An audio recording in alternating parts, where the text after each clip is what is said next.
Hello everyone, আসসালামু আলাইকুম। সকালবেলা উঠেই দেখি আব্বু আমাদের জমির সরিষা শাক নিয়ে এসেছে। আর এই সরিষা শাকগুলো আম্মু বেছে নিচ্ছিল। আম্মু শাকগুলো বেছে ধুয়ে অর্ধেক সেদ্ধ করে নিয়েছে। আমি শাকগুলো পানিগুলো ফেলে দিচ্ছিলাম, চিপে নিচ্ছিলাম।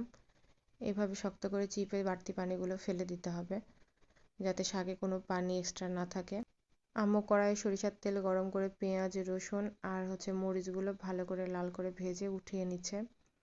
আর উঠানো হয়ে গেলে এই একই কড়াইয়ে শাক ভেজে নিবে। আমি শাকগুলো ঝেড়ে নিচ্ছিলাম যাতে দলা পেকে না থাকে।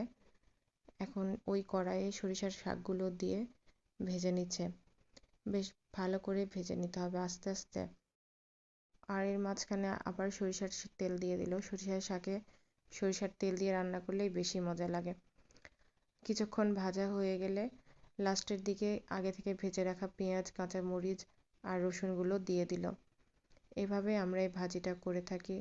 আর বাজারে কেনা শাকের থেকে আমার কাছে জমির এই শাকগুলো বেশি মজা লাগে, অনেক বেশি মজা লাগে। আপনারা কে কীভাবে সরিষার শাক রান্না করেন প্লিজ কমেন্ট করে জানাবেন।